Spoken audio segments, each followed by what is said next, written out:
Alô, Olá, professor. vocês estão me ouvindo? Bom dia, Oi, bom dia. Me desculpe, pessoal. eu tenho 2 minutos de atraso, mas eu estava saindo de uma outra aula. Tá bom. Bom dia, filho. Bom dia, todo mundo. Deixa eu só ver uma coisinha com o senhor. Sejam bem-vindos aqui. O Leonardo Márcio vai coordenar a ordem aqui dos alunos. Ele tem a ordem. São 6. Eu escutei os vídeos todos, são 6, quer dizer, infelizmente dá só 20 minutos por pessoa, né? Então a gente vai tentar fazer o mais conciso possível. Aos alunos, se os 6 alunos estão aí, é o Alexandre dos Santos, a Bianca de Souza, Bruno Tayer, Caio Brito, Rafael Frasato, Samara Cordeiro. Eu espero que estejam todos aí. Eu escutei o vídeo de vocês, então vocês não precisam tocar aquilo que tocaram no vídeo. A gente já começa a trabalhar, eu tomei as notas do que é necessário, então nós vamos trabalhar pontualmente 2 notas aqui, 3 notas ali, tá bom? Vai ser assim, senão o tempo não dá. Deixa eu pegar um relógio. Porque quem me conhece sabe que eu sou famoso pelos meus atrasos. Então hoje, como não pode ter atraso, é mais complicado. Ok, cadê o Alexandre dos Santos? Bom dia. Bom dia. Você tocou... Onde é que ele está? Eu tenho que te achar primeiro. Uai. Alexandre, Agora ele apareceu. Oi, tudo bem? Tudo bem? A gente se conhece? Eu acho não, né? Sim, a gente se conheceu no festival em BH, Belo Horizonte. Lá na fundação? Isso. Você é mineiro de Belo Horizonte? Não, eu sou do Rio. Na verdade, de Volta Redonda. E você tem muito boa técnica e tudo isso, e você tem uma mão e um braço excelente para violoncelo. Você não é muito jovem, mas não faz mal. Como é que se faz? Você trabalhou no Rio com quem? Eu fiz aula com o Ronildo Sim. e também fiz algumas aulas com o David, com o Yeah. Fernando. Ok. Você sabe que se eu critico assim um pouco, eu estou aqui para criticar, não é? Não é para elogiar, mas eu elogio também. Você tem realmente uma aptidão para o violoncelo muito boa. Mas você sabe que o violoncelo, ou qualquer instrumento, a gente não toca para... Olha, tem alguém que está com uma janela aberta e os carros estão passando aqui dentro. Melhorou agora. Olha lá. A gente não toca nenhum instrumento para escutar as notas, né? Isso é bom para os musicólogos analisam as notas, veem se é Ré maior, se é Mi menor, aquilo tudo, articulação. Nós passamos por tudo isso, a gente passa por toda a gramática, mas nós somos, uma vez que a gramática, que o artesão organizou tudo isso, e paralelamente, o artista tem que fazer alguma coisa com essas notas. E o artista tem que dar uma dimensão artística à obra, e não só dar as notas, né? Não só fazer uma análise. E eu acho que você pode, no lado artístico, você pode, quando toca a obra, eu imagino que no teu vídeo você não estava trabalhando, você estava tocando a obra. São 2 coisas muito diferentes. Quando a gente trabalha uma obra, a gente trabalha o artesanato, quer dizer, aquilo que a gramática musical, né? A dinâmica, o ritmo, a afinação e a sonoridade. Só isso. Só essas 4 coisas. Não? Afinação, sonoridade, dinâmica e ritmo. Olha, mas a partir do momento que a pessoa toca, a gente tem que dar uma dimensão artística, seja lá o que for isso. Mas a pessoa tem que transformar a obra numa obra de arte. E aí há muitas dicas de muita gente famosa. Uma palavra famosíssima de Casals, Pablo Casals, que eu acho que a tua geração ainda sabe quem foi. Casals dizia, uma das frases famosas do Casals, ele dizia: eu não posso imaginar uma nota de música sem exaltação. Exaltação em português não sei, em francês tem um lado meio pejorativo, mas no lado bom da palavra, exaltação, quer dizer, sem fazer dessa nota uma coisa extraordinária, uma ênfase, quer dizer, ênfase não é a palavra, não, mas entra tudo nisso, entra fé, entra convicção, entra orgulho, entra tudo. Essa palavra dele, e se eu te analiso um pouco o teu bar, não tem muita exaltação no teu bar, né? Eles estão assim um pouco tranquilos.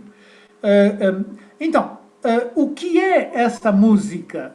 Se você dá uma entrevista para a Rádio Belo Horizonte e te perguntam o que é essa música, ou qual é a diferença básica entre essa música e o concerto de Saint-Saëns, por exemplo, o que você diria, assim, em 2 palavras? Qual é a primeira coisa que passa pela tua cabeça? O que é esse prelúdio de Bach comparando com um concerto de Saint-Saëns, por exemplo? Acho que é um desafio. Desafio tudo é, até uma corda solta é um desafio. Não, o que é essa música? Se alguém te pergunta qual é o tema do concerto de Haydn, ou do concerto de Saint-Saëns. Tá, entendi. Se alguém te pergunta qual é o tema do concerto de Haydn, você vai dizer... Você vai cantar 8 compassos e acabou o tema. Se alguém te pergunta qual é o tema desse prelúdio, o que você responde?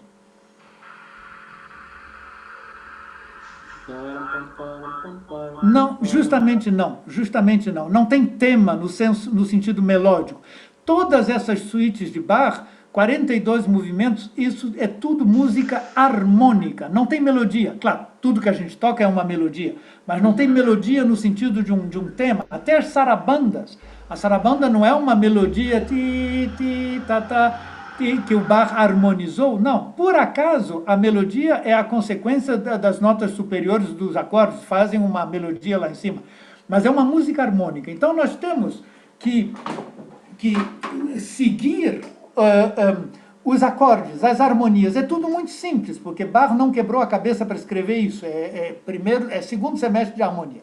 Então, mas você tem que seguir as harmonias. O que faz a coisa mais complicada é que as harmonias não estão, na maior parte, não estão verticais, não, mas estão, sim, horizontais. Então, a pessoa tem que saber o que é harmonia e o que é nota de passagem. Não é? Sim. Então, se o Bach, se ele escreve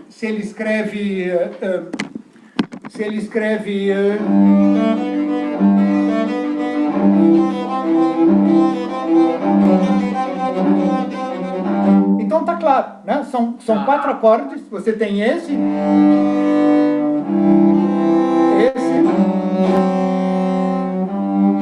não é? Então, se você segue, na primeira suíte é elementar. Então, se você segue esse sistema, então é muito claro, quer dizer, às vezes é meio complicado, mas é muito claro o sistema. Então, quando ele faz isso...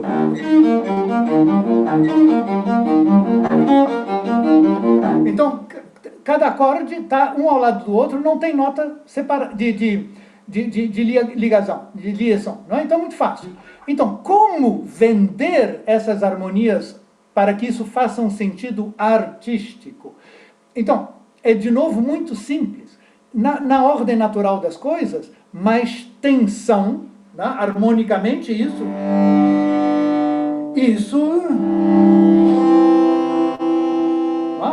a subdominante e a sétima, sobretudo com o trítono. Então é mais tensão. Na ordem natural das coisas, mais tensão é mais forte, é mais volume. Sim. Não? Apesar de não ser obrigatório. Se você quiser tocar ao contrário, você pode, você vai...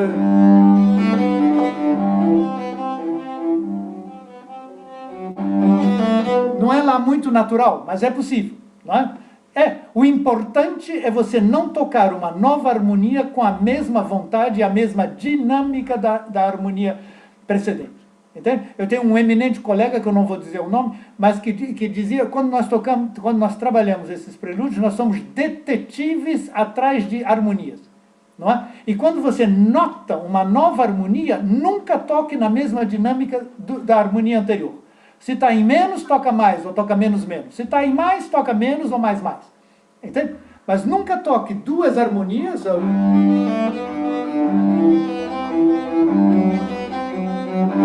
Porque aí a música não vive. Essa música vive somente de tensão e relax. Tensão, tensão, tensão, relax. E nessas suítes que são extremamente simples de construção e de tudo, Bach, o sujeito que escreveu a Paixão São Mateus e a Arte da Fuga não quebrou a cabeça para escrever só Reci. Claro, genial. Não é? Quando Pavarotti cantava Happy Birthday to You, era genial também, era a mesma voz. E quando Mozart escreve uma coisinha de uma canção de Natal, também é genial. Então, nessa música que é extremamente simples, o máximo da tensão, e se você segue essas subidas harmônicas de que aumenta a tensão, o máximo da tensão é o trítono da dominante ou da dupla dominante. Da dupla dominante, então, é o fim do mundo. Então, ele sempre chega até isso, e isso é obrigado nesse estilo, mais tarde não, mas nesse estilo é obrigado a resolver, e sempre resolve. A resolução é sempre relaxada, em princípio. Você nunca vai fazer uma resolução mais forte ou o que seja, tá bom? Então é isso que a pessoa segue. No quinto prelúdio, por exemplo, o quinto prelúdio, muito simples, porque é o mais fácil de todos, musicalmente. Porque os acordes estão todos verticais, e as pontes são todas horizontais. Né? Então você tem acorde, você tem ponte, você tem acorde, ponte, acorde. Não é? Então relativamente, não é fácil de técnica, mas é fácil musicamente de saber onde é que a gente está.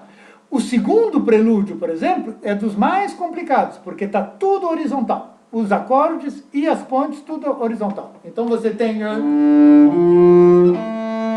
que é um acorde, uma ponte e um acorde.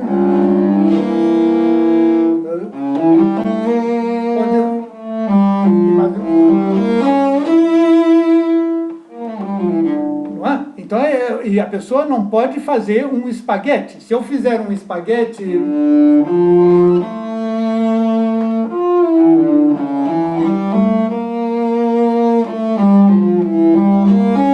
e tocar tudo mais ou menos assim como um espaguete que eu vou tirando, a música não funciona, porque o ouvinte não recebeu o aumento de tensão de cada harmonia, as pontes que são mais relaxadas, entende? Então, para que essa música funcione em matéria de tensão, distensão, tensão, distensão, eu tenho que, de uma certa forma, a ponte menos, mais... eu tenho que colocar o acorde Fá, Mi, Ré, Dó. Eu não posso fazer tarirarori, porque aí entrou tudo, virou vaca atolada. Não?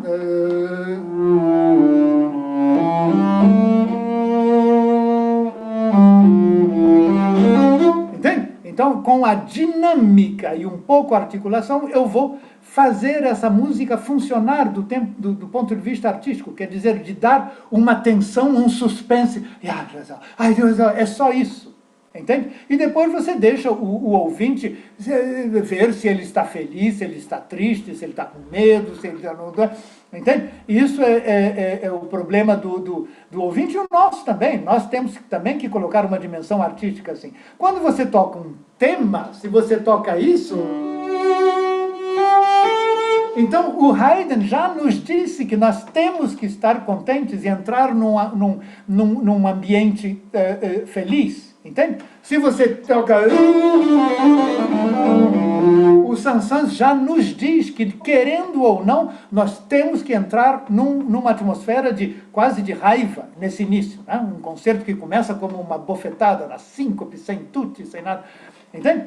E assim é. No sexto prelúdio, que, como dizer, Eu não acho ele tão complicado quanto o segundo, mas ele é longo. A gente tem 3 páginas, 2 páginas e 2 páginas e meia de tercinas, bum, bum, bum, bum, bum, bum, bum. Fica meio chato, né?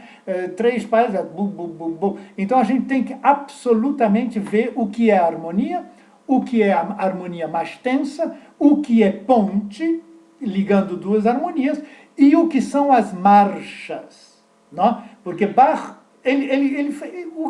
essas suítes, esses prelúdios, é só isso. São as harmonias que podem estar escritas horizontais ou verticais. Você tem as pontezinhas que ligam uma harmonia à outra, né? Que são sempre um pouco uma ponte, é sempre uma direção assim. Eu não posso tocar...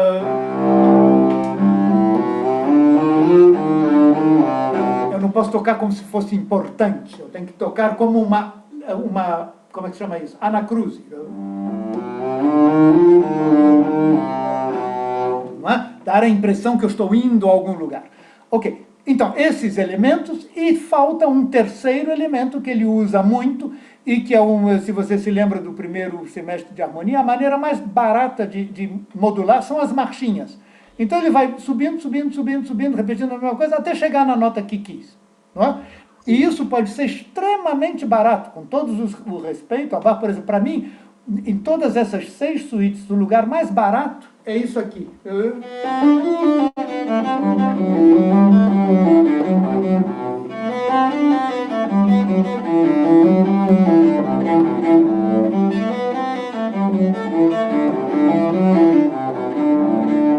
E a nossa única dificuldade é saber o que fazer com essas notas tão baratas. Isso não vale nada. Isso é aquela ação do último dia, tudo por 20% do preço. É uma quantidade de notas para não dizer nada. Para dizer só isso, só para fazer isso. Entende? Então é uma marcha.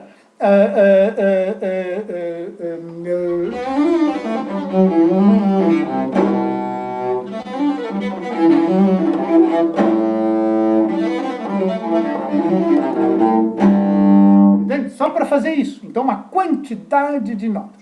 Tem outras pontes que são genialmente bonitas. Por exemplo, uma das mais, no segundo prelúdio.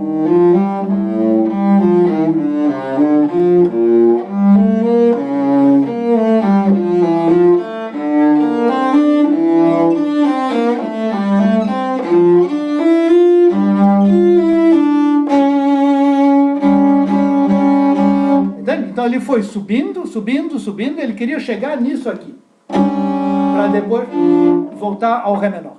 Então ele foi subindo, é uma maravilhosa ponte, isso é uma ponte de luxo, aquela de São Francisco. Entende? Mas é tudo muito simples de construir. E chegou no trítono. Né? O trítono, inevitavelmente, vai ter que resolver. Então são só esses elementos. Se a gente pega o início do 6º prelúdio, você tem um acorde, você tem um acorde, depois você tem um joguinho entre 2 harmonias.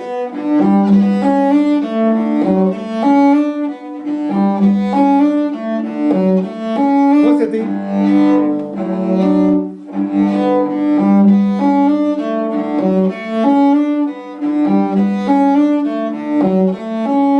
Faz o que quiser com essas 2 harmonias. Depois você tem uma marchinha, uma marcha. Quer dizer?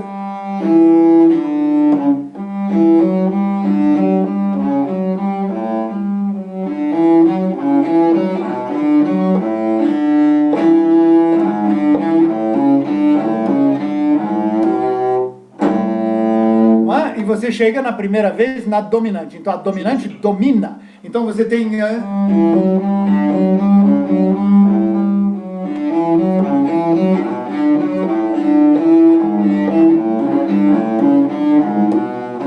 E aí você tem um acorde que dura muito tempo, é tudo Lá maior. Igual no 3º prelúdio.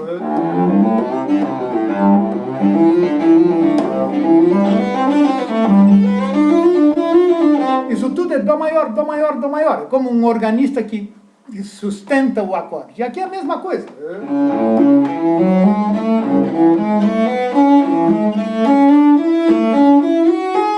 Você está nesse Lá maior o tempo todo. Não? Então, como vender isso? Como fazer funcionar essa música na emoção da maior tensão, menos tensão, etc. A dinâmica. Há duas coisas, a articulação e a dinâmica. Uma vez que a gente não pode usar aqui a agógica, que poderia usar mais tarde, a partir de Beethoven, então você pode fazer vai para frente, vai para trás, toca mais rápido, toca mais lento, isso aqui é muito relativo, não se pode, né? Então, se você tem...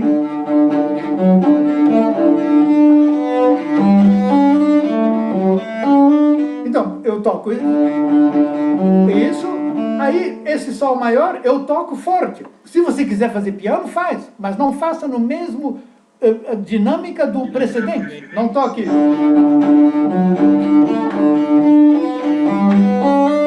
Não pode.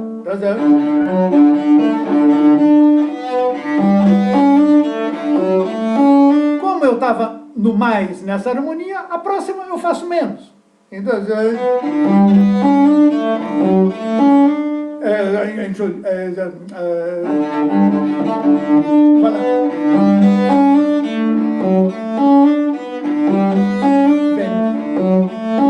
e agora bota uma cabeça de matemático, aula de matemática.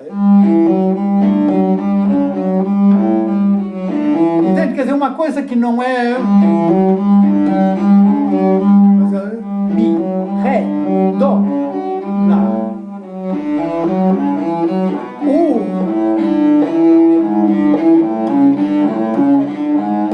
E chegou-se no Lá maior e agora é grande.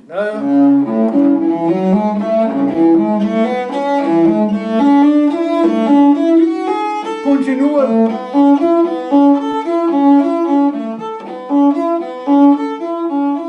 E aqui recomeçou exatamente a mesma coisa. E aqui ele vai repetir exatamente a mesma coisa em Lá maior, o que antes era em Ré maior. Entende? Voilà. Sim. Infelizmente, a gente tem que parar por aqui, mas eu espero essas informações, assim, aquilo que eu estava dizendo, né, ontem lá no meeting, a boa coisa de nós termos descoberto Zoom e Google, não, como é que chama? Como é que chama o outro? Skype e YouTube. Se você, e isso eu estou dizendo para todos vocês, se você um dia sente, eu quebrei a cabeça, o meu prelúdio está muito mais interessante, faz um vídeo YouTube, como vocês fizeram agora, me manda um WhatsAppzinho. Será que o senhor pode ver isso e me dizer alguma dica se está mais interessante? Entende? Okay. Claro, a minha resposta talvez não venha no mesmo dia. Pode ser que venha até uma semana depois, mas ela vem. Não perca a esperança. Ela vem.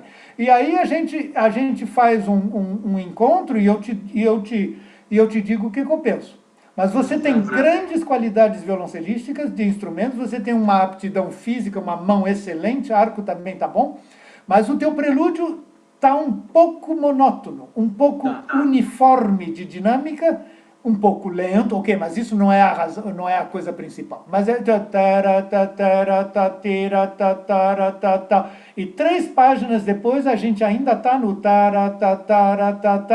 no mesmo volume. Aí a música ela não vive. Mesmo se for muito bem tocada de técnica. Entende? Você tem uma boa... Esse prelúdio não é fácil de afinação, então a tua afinação é boa, tem acidentes, claro, mas na base ela é boa, tá bom? Você guarda alguma coisa disso? Sim, foi muito bem. Muito bem. Eu, infelizmente, quem não me conhece, não pense que é o meu estilo, mas eu tenho que ser suíço hoje, de pontualidade. E eu já estou atrasado. Ok, agora vem a Bianca. Cadê a Bianca? Oi, Bianca, tudo bem? Tudo bem, senhor. Tudo bem. Você tocou o Haydn, Ré maior, não foi? Uhum. Olha, vocês são muito diferentes, mas alguma coisa eu posso te dizer, que eu estava dizendo para o Alexandre, Você tem ótima técnica de arco, o teu arco está livre, você bota a corda em vibração.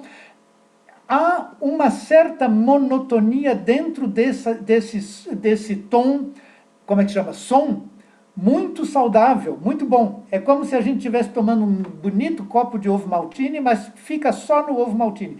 Tinha que ter um pouco de vinho branco, de vinho vermelho, de champanhe, de conhaque. Entende? Eu escuto um pouco o tempo todo.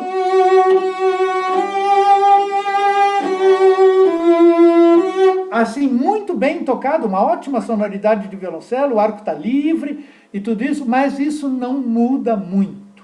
A grande dificuldade, quer dizer, uma das dificuldades nesse Ré maior, o primeiro movimento, é um movimento extremamente lírico, extremamente cantável. Né?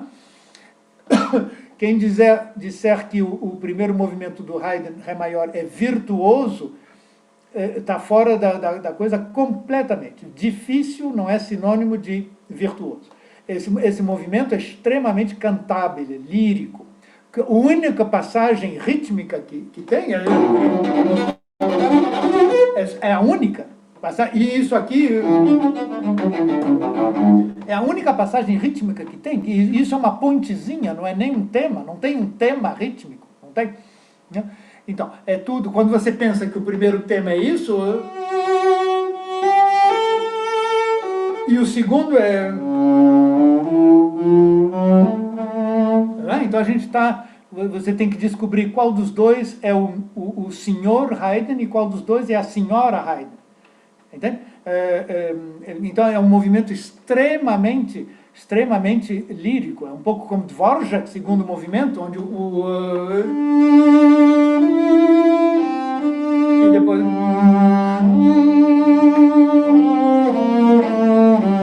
os dois são extremamente melódicos. No Dvorak é muito fácil saber quem é o senhor Dvorak e quem é a senhora Dvorak. Mas no Haydn, eu também acho que o segundo tema é o senhor Haydn. Ok, mas é um movimento assim. Então, a preocupação é como não sair desse cantabile, mas ao mesmo tempo tocar uma peça rococó.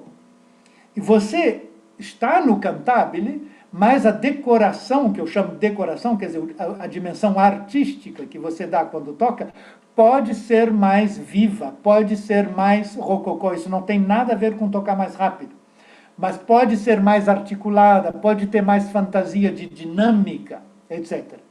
Entende? O que faz a dificuldade para nós, vocês tocam muito bem cello, vocês sabem o que é ser artesão e o que é ser artista. A técnica moderna do violoncelo é uma técnica romântica. Não é? Por isso que as peças românticas, Davidov, Goltermann, Dvorak, Lalo, tudo isso é mais pedagógico. Não é? Dvorak, você trabalha... E quando você toca, você faz também... É exatamente a mesma sonoridade, a mesma decoração. A decoração não, tem vibrato, mas é a mesma coisa. Haydn, a pessoa trabalha como se fosse Lalo ou Khachaturian, não é? Mas, na dimensão artística, a diferença entre o artesão e o artista, a decoração, eu gosto da palavra decoração. Se eu trabalho Haydn como Lalo...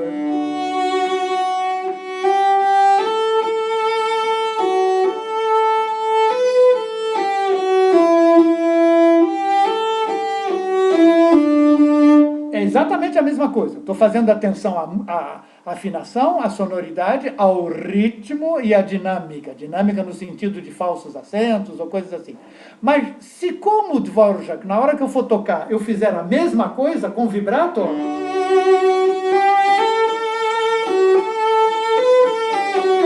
Eu estou muito longe do Haydn. E por outro lado, estou muito perto, porque a única coisa que falta é a decoração. O estilo, digamos assim, o caráter. Então, nessa hora, eu tenho que entrar num outro estilo, onde a articulação está muito mais na superfície. Você pode mostrá-la, deve mostrar um pouco ou mais, isso é uma questão de gosto. Mas você não pode tocar... eu tenho...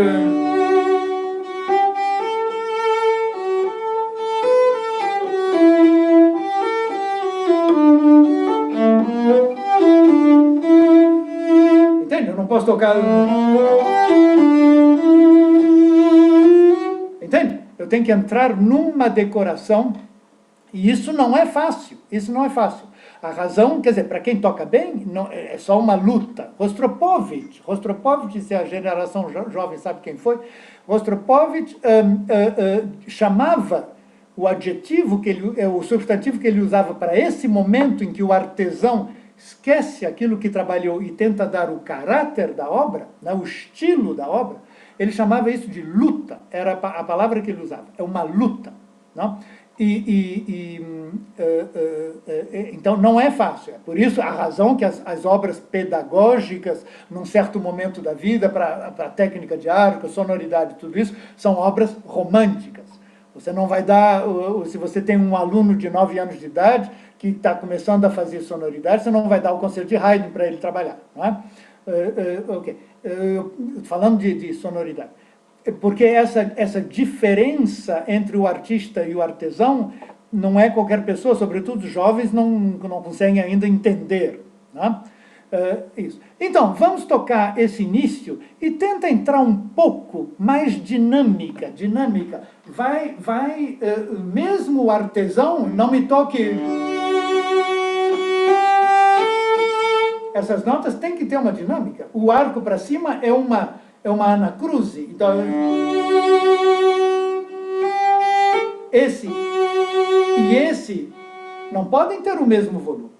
Né? Não é Fá, Fá, Fá, Rori, Ró, é uma anacruse. E assim vai.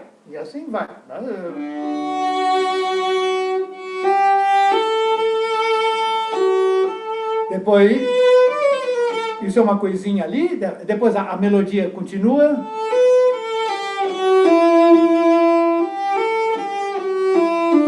Não toque os dois iguais, não é? Um é uma tensão, o outro é a resolução. Não me toque...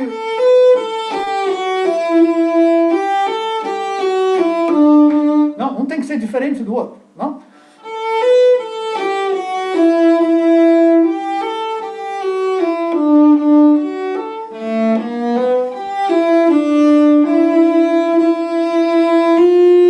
E aqui o Haydn dá o telegrama para a gente, entre os baixos a música é mais gorda, não é?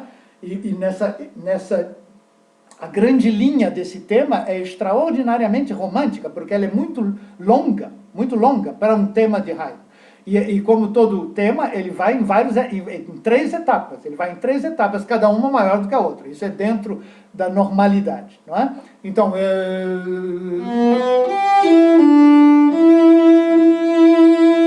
mais...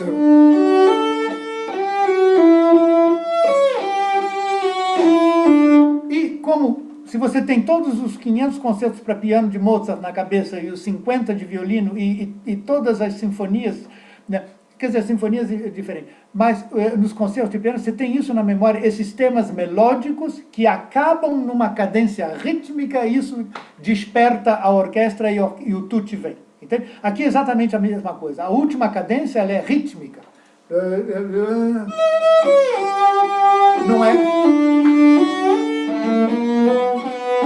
Não é continua melódica.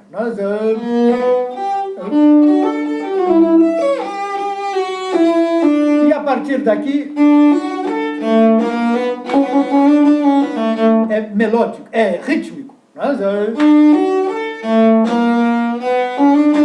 A mesma coisa vai acontecer no segundo tema.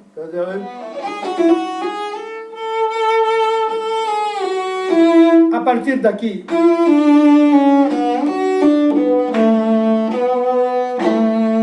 Não é... A última cadência já é rítmica.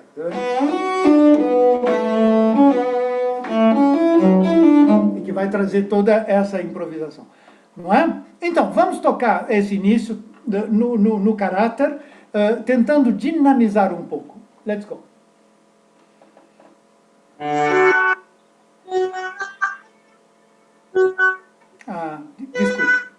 Desculpe. Infelizmente vai ser difícil, porque nós estamos nesse Zoom, ou então é o teu celular, ele começa a nota e depois a nota desaparece. Faz é um problema do Zoom, isso. Para mim é impossível de julgar. Não sei se tem um truque, você está de microfone, tem umas pessoas que sabem um truque, ou então tem uma possibilidade que é desligar alguma coisa, desligar a correção, sei lá. Professor, tem um chamado cultural. Eu não estou escutando nada de quem está falando, é o mesmo problema, eu escuto a primeira sílaba, depois desaparece. Afasta um pouco o celular, escreveu alguém. De novo. Vamos ver.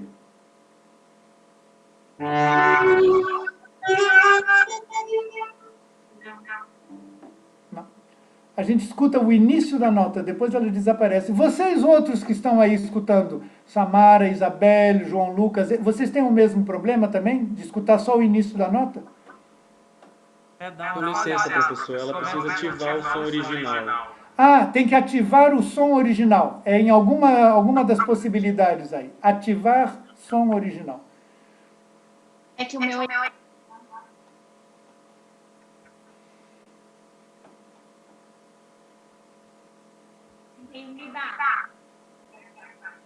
Ativou o som original?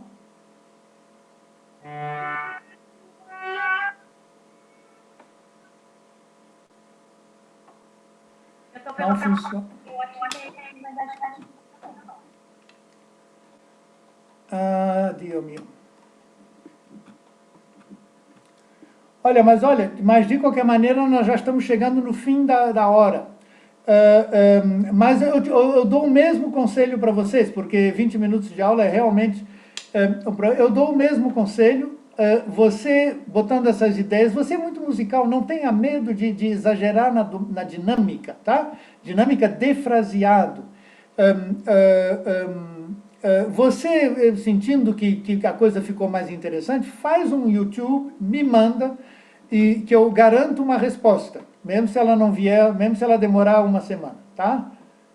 Ok? Porque se eu tô... Isso é o destino, porque é o destino me obrigando a ficar no horário. Quem me conhece sabe que isso é raríssimo. Eu ficar no... Tá bom? Mas olha, o lado positivo é que eu gostei muito da tua maneira de tocar o violoncelo. Isso está muito sadio, está muito bom. Muito obrigada. Tá bom? E você é jovem, você tem 2 anos para fazer um progresso enorme na vontade musical, assim, tá? Tá bom, muito obrigada. Você mora onde? Em que cidade? Jundiaí. Onde é que fica isso? É perto de uns 40 minutos. Ah, você sabe que os cariocas conhecem o Rio de Janeiro e mais nada, né? Eu, por sorte, conheço Belo Horizonte porque gosto muito. Ok. Agora vem o Bruno Tayer. Bruno Tayer, que tocou o quê? Aqui. Ah, o Bruno. Você é assim um caso assim especial, porque eu não conhecia esse compositor, fui ver na internet, ele é muito famoso e ele é violoncelista. Depois escutei o tocar, não fiquei lá muito entusiasta, mas é um senhor que compõe e toca cello. Ok. Ok, você toca muito bem essa peça. Você gosta dela, você toca muito bem. Essa é uma peça prática que hoje em dia pode se usar assim para começar um recital, porque musicalmente não é muito complicado. Depois você toca uma suíte de Bach, uma coisa assim. Mas e você toca muito bem. Aqui entre nós não é lá muito complicado isso. E tirando a afinação dos acordes, se eu estou aqui para criticar alguma coisa, eu trabalho os acordes com arco, não é? Para ver a afinação. Os acordes, mesmo pizzicato, não soam lá muito afinados. Mas o resto está muito bom. E é uma peça que faz efeito. Aqui entre nós, na minha idade, com a minha vivência de música, não é uma peça que eu escutaria talvez assim uma vez cada 5 anos, talvez assim, não é lá muito rico ou profundo musicalmente. Mas é uma coisa que o pessoal gosta. As pessoas gostam, sobretudo para começar um recital, o pessoal gosta. É um pouco como um compositor que está muito na moda, que eu não posso nem escutar o nome Arvo Pärt. Vocês conhecem esse compositor? Devem conhecer, né? Famosíssimo. Ué, você toca, como é que é o nome dele? Mark Summer, e não conhece Arvo Pärt? Quem conhece Arvo Pärt? Uai, gente, esse sujeito é famosíssimo. E ele escreve, tem coisa para 8 violoncelos. Eu tive, obrigado, que trabalhar a peça com a minha classe na época de 8 violoncelos, porque os alunos queriam, os alunos adoram aquilo. É uma música de um vazio, mas é extremamente, assim, não tem nada. É tônica dominante, assim, no máximo. E quando chega na tônica fica 1 hora, quando chega na dominante fica mais 1 hora. Fica assim, como é que chama isso? New Age, não é? Acho que vocês no Brasil ainda são tradicionais, isso é muito bom. Não conhecem? Ok, você não tem um prelúdio de Bach, ou uma sarabanda, alguma coisa assim mais... Posso tocar o pedaço do primeiro movimento da suíte do Caçador? Vai lá, já está tocando. Vamos lá, a gente tem 10 minutos. Porque isso é mais consistente. Não, mas olha, o que eu te disse, não é que eu estou... É uma peça que o pessoal gosta, o público gosta, você toca ela muito bem. Aqui entre nós não é muito difícil, ok. Mas você toca ela muito bem e você vai utilizar essa peça muito, tá?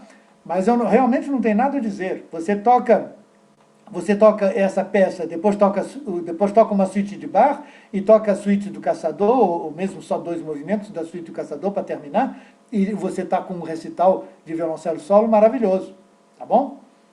Então vamos lá.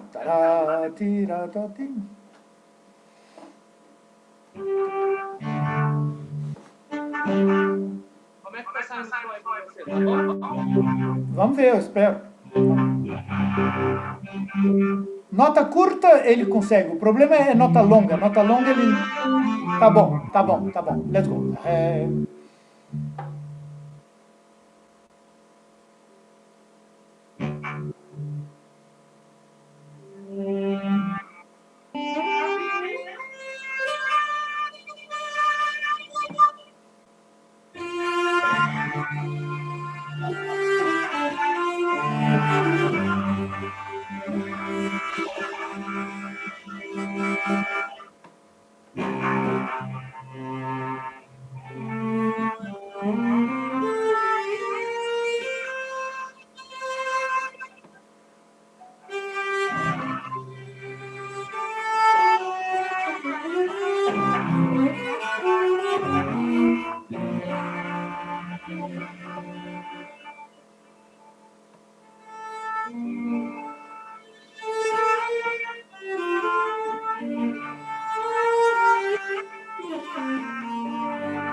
Obrigado. Muito bem, eu estou muito contente, porque a peça que você tocou não dava para mostrar essas qualidades todas que você tem, de arco, de sonoridade e tudo. Aquela peça não é a coisa mais complicada para ver. E você tem ótima sonoridade, bom arco e tudo isso. Apesar do zoom não estava bom, de novo, não tá bom. Eu não sei o que vocês têm que fazer para que isso funcione melhor. Ok, mas o que eu tenho que dizer, o que eu gostei é que você tocou o segundo tema não mais lento que o primeiro, né?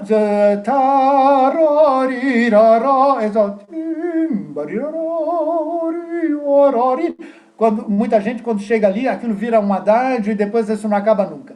Mas você caiu na armadilha nessa nova ideia que vem no fim da primeira página. Você está com a música diante dos olhos? Então não olha para a música. Ele escreveu ele deu um telegrama, o que ele deu? Não olha. Não sei o que. Na verdade, eu não estou entendendo o que você está perguntando. Ele deu uma dica, ele não só escreveu as notas, ele deu uma dica nesse lá, si, do, mi, re, do, si. Menos? Piano? Não, e lê o que ele escreveu, está escrito. Pouco Pio Moço. Poco più moço, e isso todo mundo esquece, e é fundamental. E todo mundo faz o contrário, toca mais lento aqui, e aí a obra não vai funcionar. Então, quando você chega,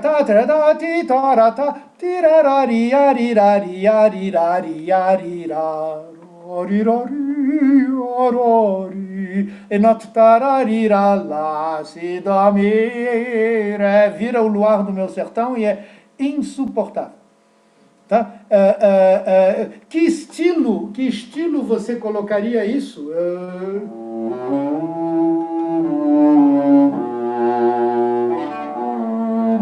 Ou como é que é?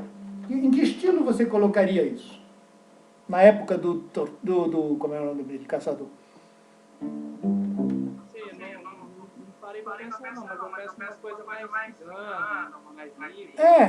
Ok, mas uma música que é muito mais francesa, que é espanhola, francesa do que alemã, isso é absolutamente uma frase impressionista. Isso está muito perto de...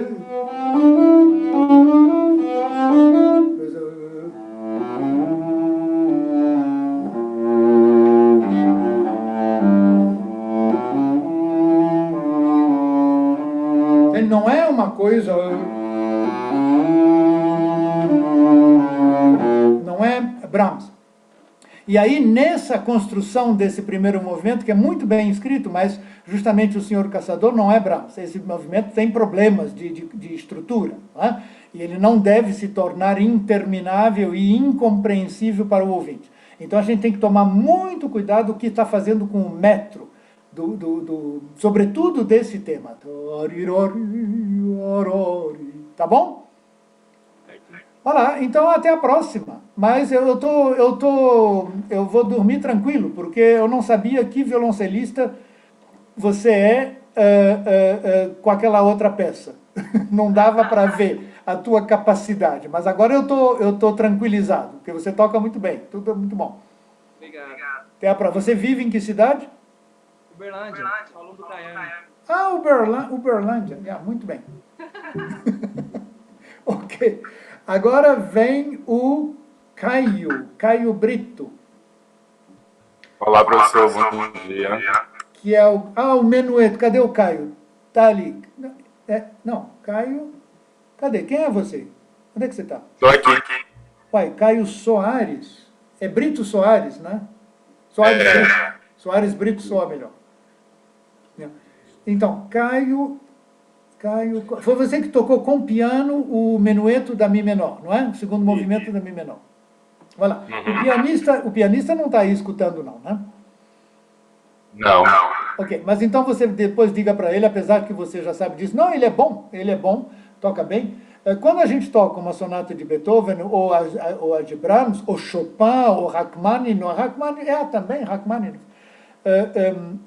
nós temos, no máximo, a metade da música. Normalmente a gente tem 1/3 da música, e os outros 2/3 estão no piano. Não é? Então, a nossa responsabilidade é dividida com o piano. E eu não creio que era a gravação, pelo que eu vi, onde é que estava o microfone, a sala que vocês estavam tocando, mas numa palavra só, eu acho que o teu pianista toca forte demais, o tempo todo. Não é? E ele não faz, sim, ele toca muito bem piano, mas ele não faz dinâmica suficiente. Tudo, eu não sei se era o YouTube ou um Dolby qualquer, mas tudo soava no mesmo volume, e esse volume era forte demais. Eu não acho que seja a técnica da eletrônica, porque eu escutava muito melhor dinâmica, muito mais, não é? Ok, e sobretudo esse movimento, que é uma coisa assim, um intermezzozinho, é piano, não é? E a gente está com pouco arco, né?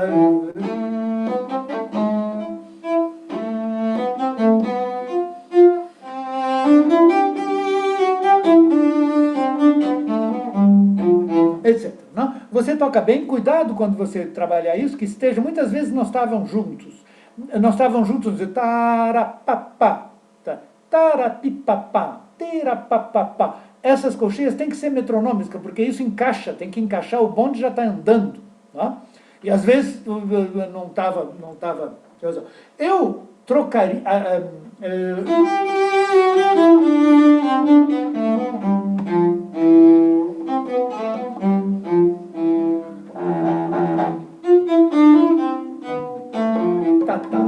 Taritata, tarapapapá, papatapá.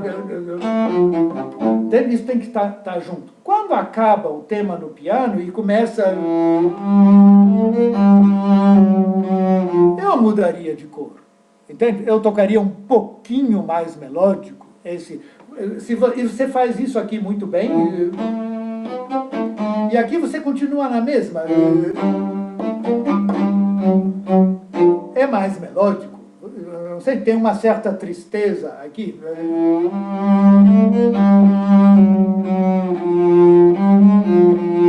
Melódico.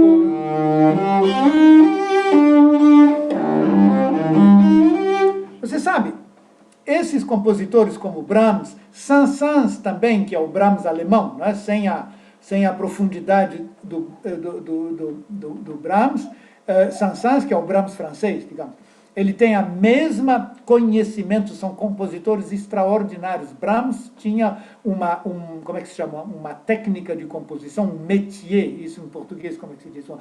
Extraordinário. Né? E Saint-Saëns também. Saint-Saëns só não era tão profundo quanto Brahms, mas era também um compositor extraordinário.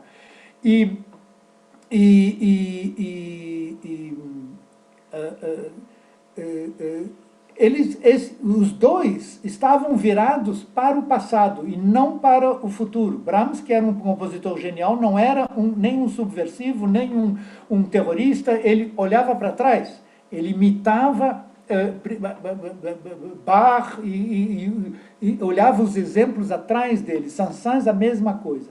E você vê, os dois, por acaso, mas há muitos exemplos, eles tomam formas antigas. Esse movimento se chama quase minueto. E é um minueto. Se você toca o tema no início, para alguém que nunca escutou essa sonata, e você faz uma aposta para que dizer o nome do compositor, ninguém vai dizer Brahms. Tá? Vão dizer nomes muito mais antigos. O início. A partir daqui, talvez a pessoa comece a ficar um pouco desconfiada. E a partir daqui, mais tardar aqui, alguém que conhece Brahms vai dizer, é de Brahms. Entende? Quer dizer, isso não é mais a música antiga. Então, há essa luta entre uma forma antiga e o romantismo ao qual eles fazem parte. Não? Você tem isso aqui.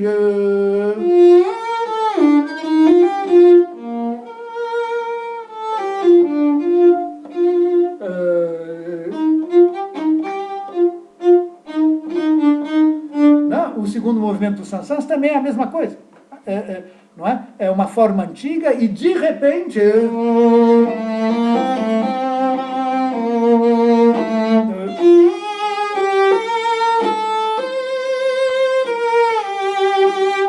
você está dentro do Saint-Saëns romântico. E há uma luta entre as duas coisas. E nesse movimento tem. Então, por isso que eu acho que é talvez importante de mudar, mais melódico, mais arco.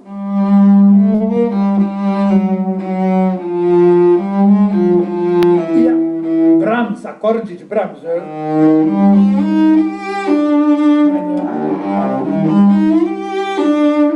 E aqui é Brahms total, não?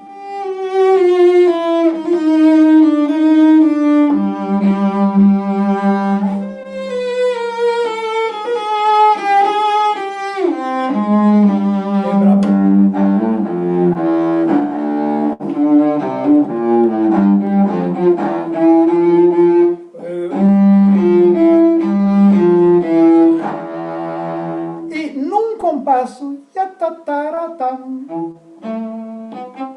vai-se pelo menos um século atrás. não é? Sim. Então, esses movimentos assim é como uma máquina do tempo. Você, de repente, está um século para frente, de repente, um século para trás. Ok? O trio, bravo, muito bem. Esse trio que é complicado e é o grande momento dessa sonata. Essa sonata é extraordinária. Para mim, o grande momento é esse trio, que é uma surpresa total. Não é? Você sabe que isso é típico de Brahms. Na Fá maior também, o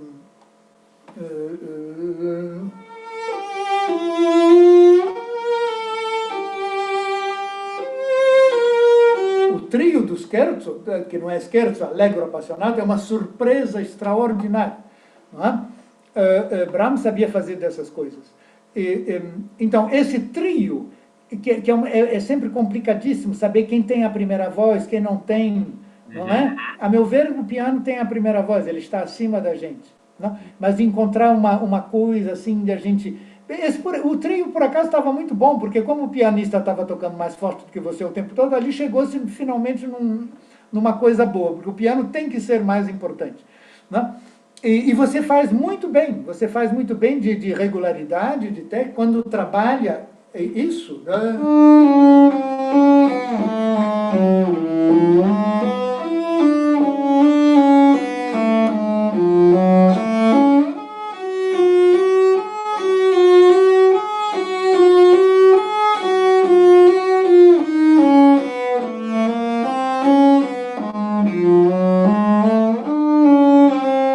Trabalha assim, legato, cantado, regularíssimo, como se fosse um exercício de Cosma. Não? E depois, como você tocou, a pessoa... É uma coisa assim, meio... A pessoa é dolce, a pessoa não deve ter uma sonoridade de Larsen solist, aquela corda cara. Não deve ter uma sonoridade, uma sonoridade... horizontal. E não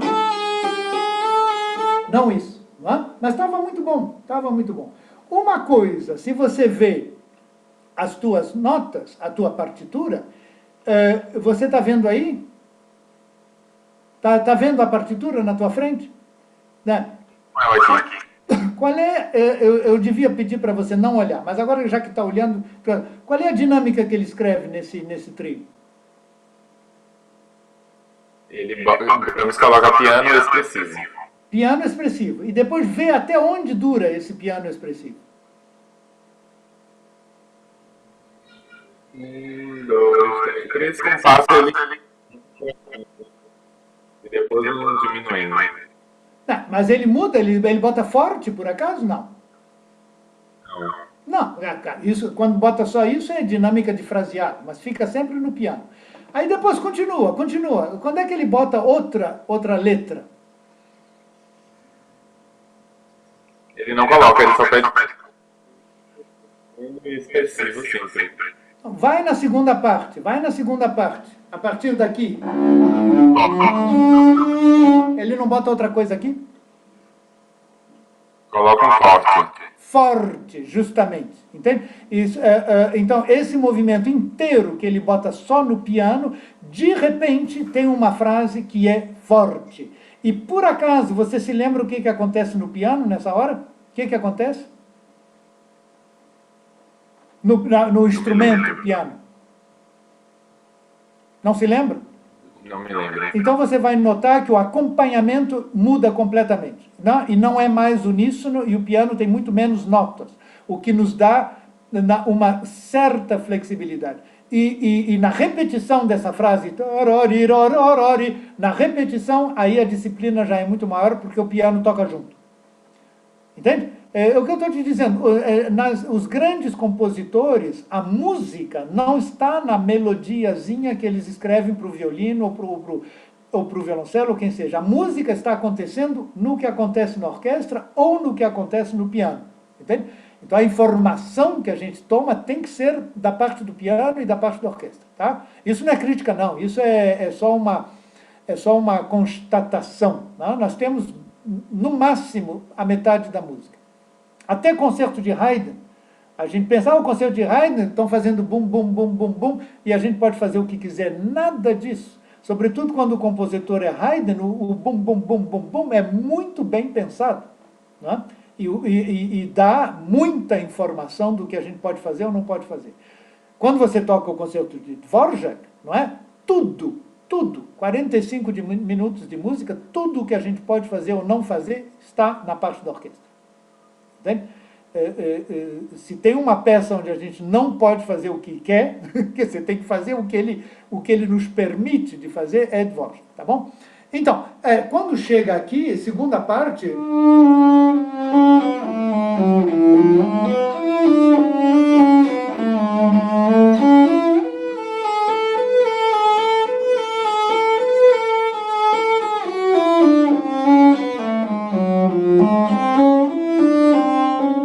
Tira, e agora muda tudo.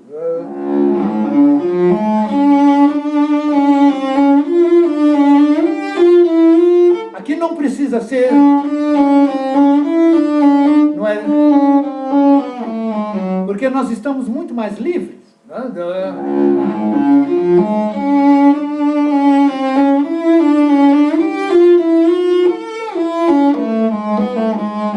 Agora não.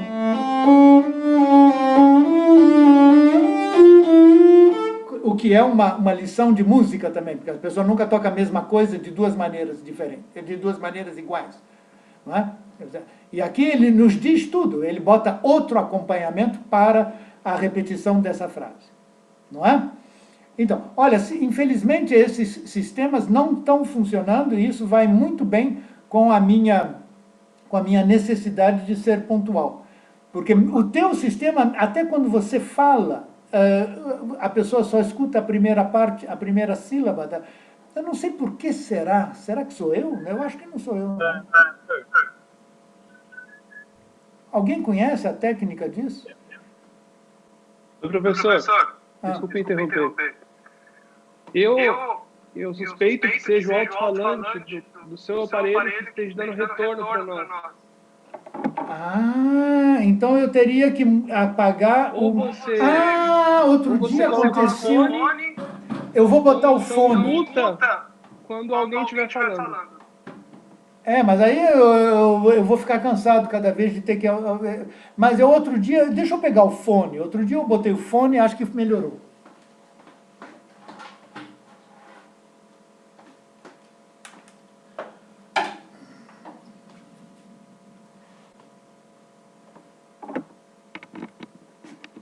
Alô?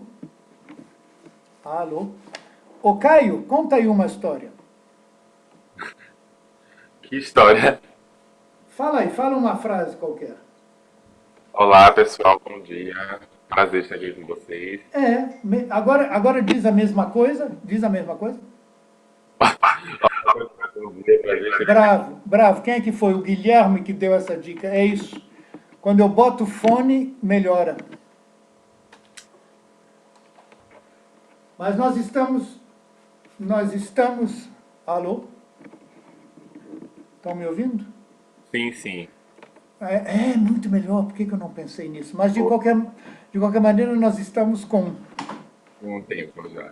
com o tempo muito apertado. Mas você guarda alguma coisa disso tudo? Claro, foi fundamental. Obrigado. Você- Agora, a estética de trio, né? Você mora onde? Eu sou de Salvador, Bahia. E você tem aula de violoncelo em Salvador? Sim, eu faço graduação na Universidade Federal com a professora Suzana Cato.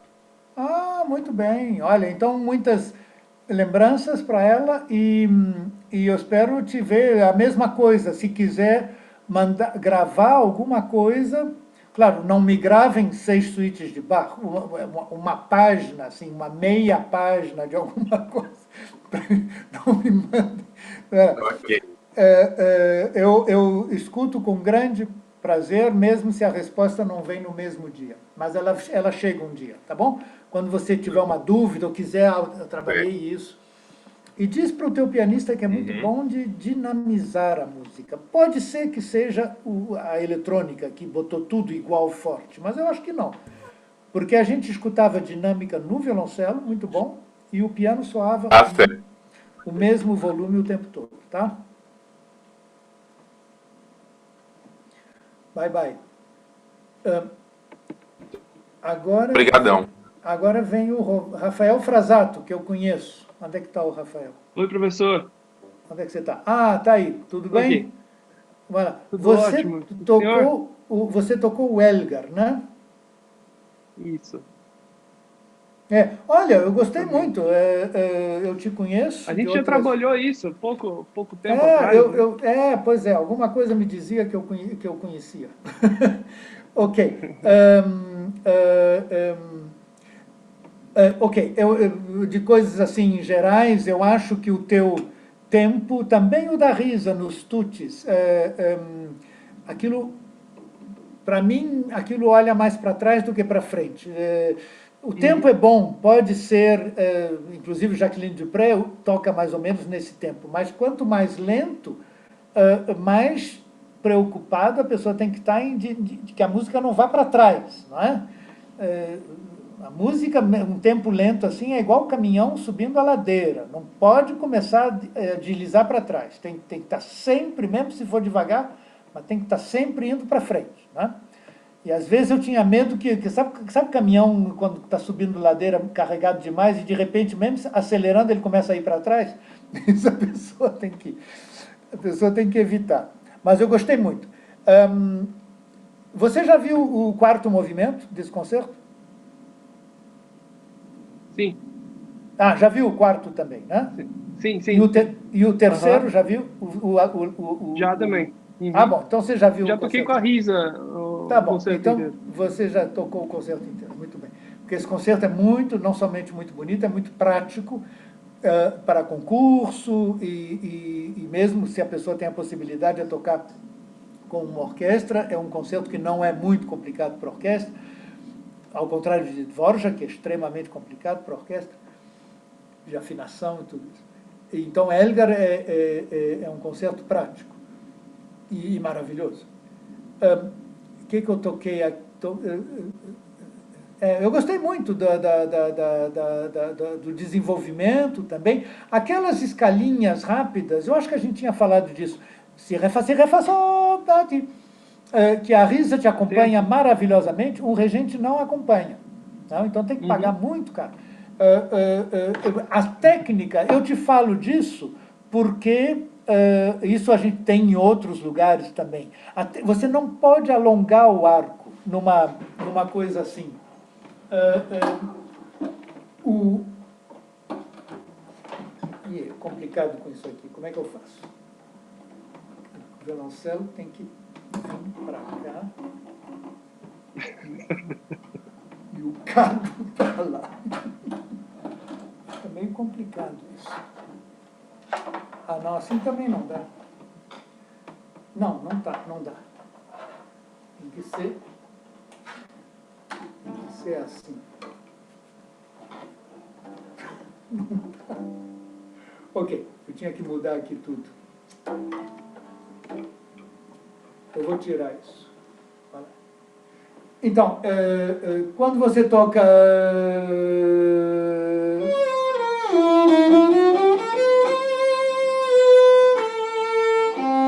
Agora tem que evitar fazer... Então, tem que evitar de alongar o arco. Ao contrário.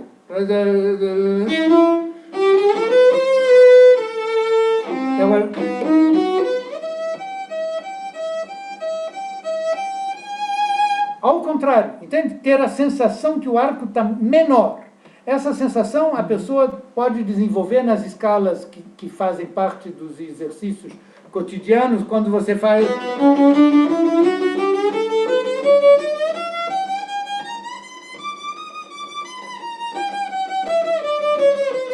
Entende? Quer dizer, tem que descer o arco para o cavalete de maneira que a pessoa, quando vai descendo, não aumente o que a pessoa faz automaticamente, porque esquece de descer o arco,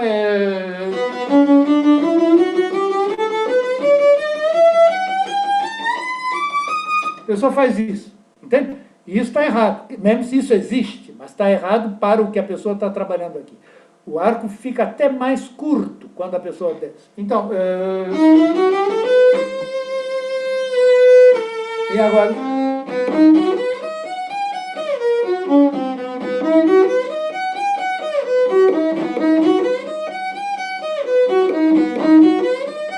Então, a pessoa pode em casa repetir assim, tendo a sensação que quando vai lá para baixo, o arco fica mais curto ainda. E depois esquece.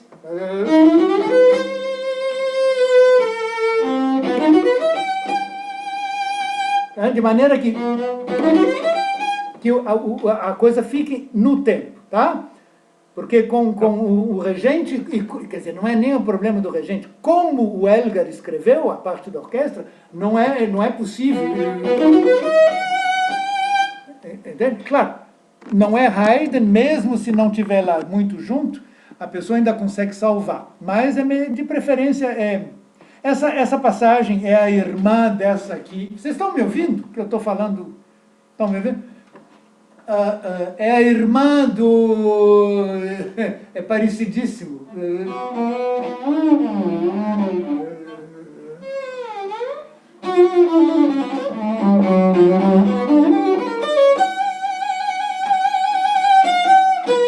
Aqui também, não é? Então a pessoa que toca o Dvorak de ouvido vai tocar...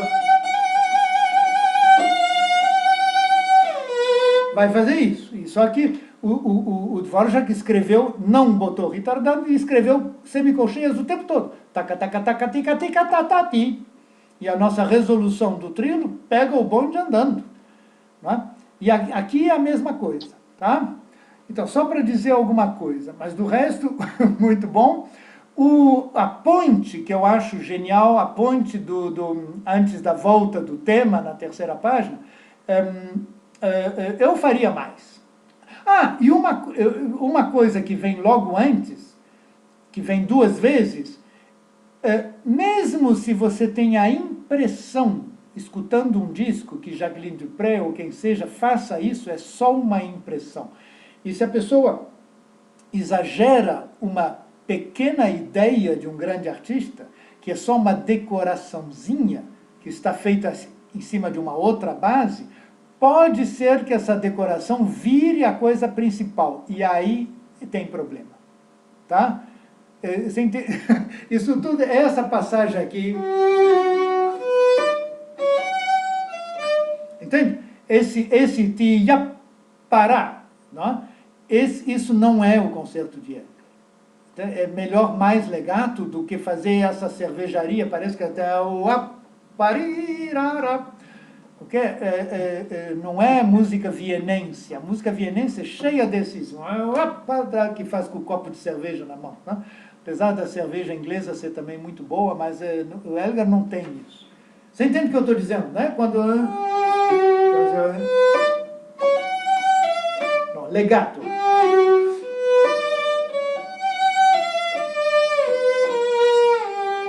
Tá? Se para tocar alguma coisa, agora que eu descobri como fazer tocar, toca antes do grandioso e faz maior. Não tenha medo de fazer aquilo realmente em colcheias. Tiram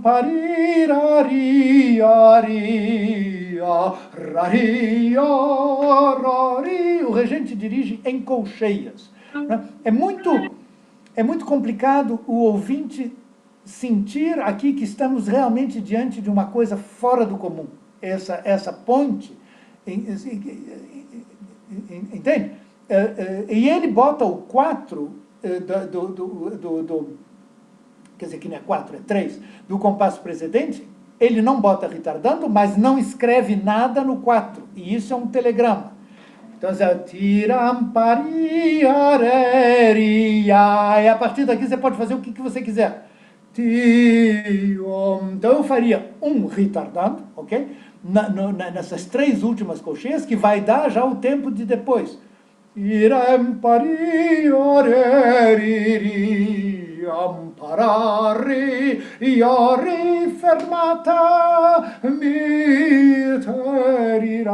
Entende? O que acontece aqui nesse compasso, nessa pontezinha, são 2 compassos, okay? É extraordinário. Né? antes da volta do tema, quando você...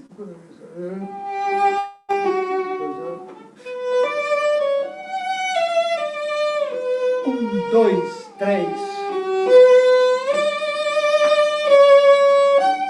Fermata.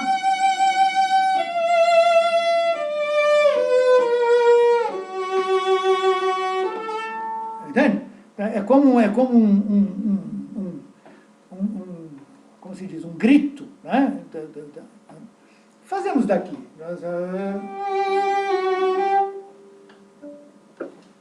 Deixa eu ver se eu escuto.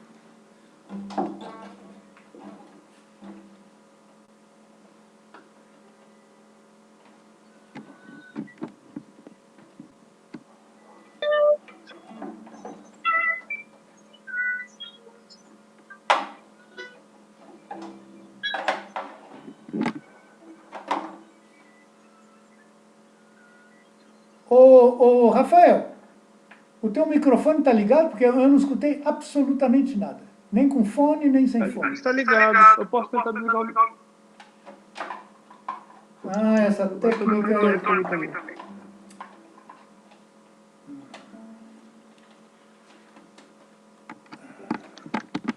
Agora toca, para ver que bicho dá. Você está me escutando? Vou tentar de novo.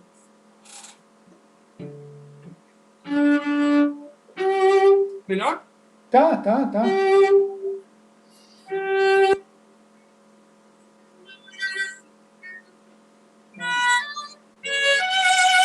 É demais, é demais. Ei! Não.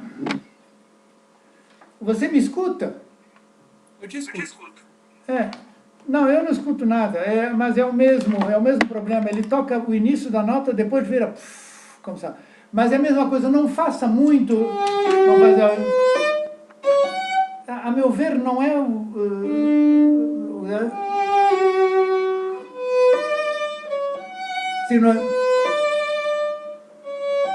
se não quiser... Claro, não é legatíssimo, mas... Entende? Tem uma tristeza nessa frase, como no movimento inteiro, e se de repente... parece que a pessoa está dançando uma polca, não é um caráter. Isso é triste, extremamente triste.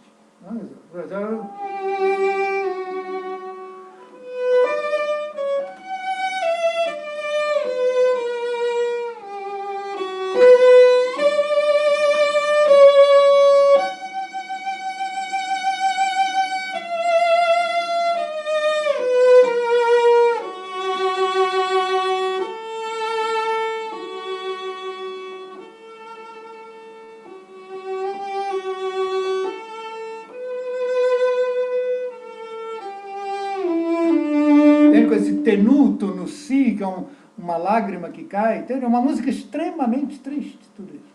Então, fazemos de novo.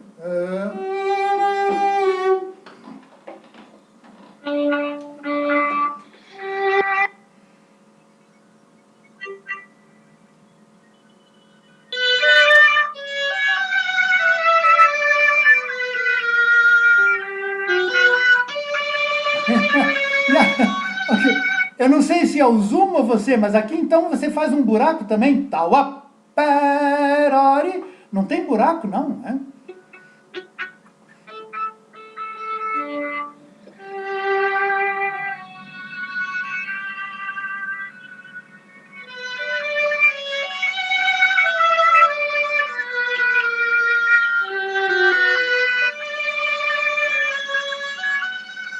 Mata.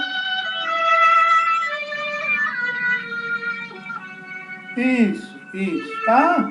É uma passagem extremamente... 2 minutos, eu não sei se eu ainda estou no horário, que horas são aqui? 4h20. Quem é que tem ainda? Depois tem a Samara, né? E a Masterclass vai até as... só temos mais 10 minutos, eu acho, né? É só 1h30. Ok. Então, o segundo movimento, a gente fala em um outro dia qualquer. Tá? Deixa eu ver o que eu expliquei. Ah, você tem, isso você pode quebrar a cabeça. Você tem um spiccato, assim, gênero que a pessoa começa com uma coisa rústica, assim, o gênero. Qual é a diferença entre isso? Entre isso e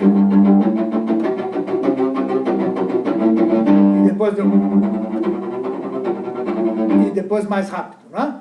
Porque você toca o segundo movimento muito bem, mas, a meu ver, você toca ele demais para o meio do arco. Tá? A gente tem que ver onde é que é o lugar do spiccato. Né? Não tente imitar a Jacqueline Dupré, ela era uma pessoa de outra galáxia. Ela consegue fazer um spiccato fortíssimo na parte superior do terço do meio. Isso, para um ser humano normal, é praticamente impossível. É contra as leis da física. Mas ela consegue. Não tente imitar isso. O lugar do spiccato é no início do terço do meio. Né? Pode variar 1 centímetro para lá, tem que ver qual é o lugar para fazer isso. E a diferença, quer dizer, agora a gente não tem tempo de entrar nisso, mas a diferença entre isso e isso é que, para fazer o spiccato, alguém tem que estar dando um impulso vertical. Alguém tem que estar fazendo isso.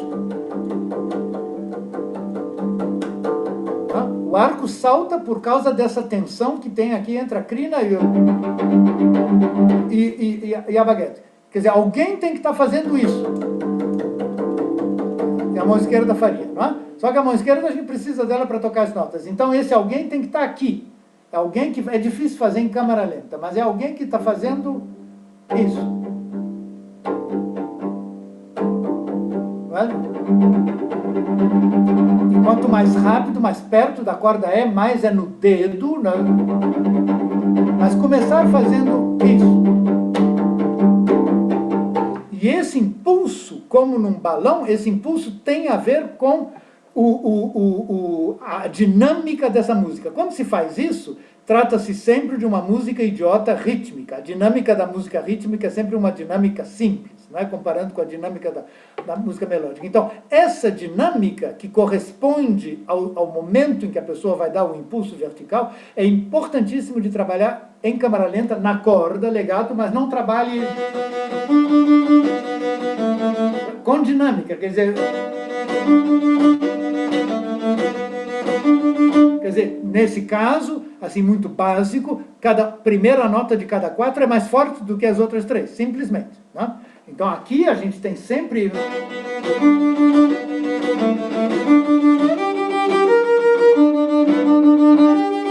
Tem sempre digamos que a nota mais forte é como se você pusesse a madeira na crina e fizesse isso. As outras 3 é como se você tocasse, tira o peso, fazer... Olha lá. Então, isso dá...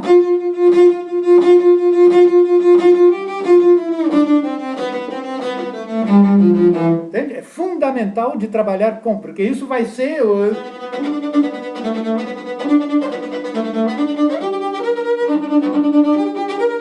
Vai ser o impulso que a gente vai dar. Né? Se eu paro o impulso vertical, aí é aquela sensação de helicóptero, parece que a pessoa está indo para cima.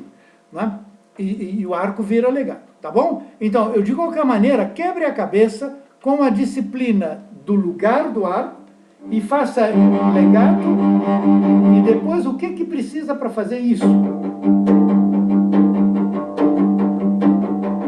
Se eu te dou uma dica importante, não só o lugar do arco, mas também a flexibilidade horizontal que se precisa para tocar normalmente legato, né? A gente tem sempre uma mudança de arco um pouco flexível, a conexão, não é? Ok, que é horizontal. Isso no spiccato, esquece. Se a pessoa deixar essa flexibilidade horizontal, a coisa vai sair de tudo quanto é lado. Mas, então, o arco do spiccato é esse. Isso aqui. Só que a diferença é que eu tiro o peso daqui, desestabiliza isso, aí nessa hora o arco pode saltar. Entende? Se eu estabilizo o primeiro dedo, ele não salta mais. E nessa sensação, a pessoa dá...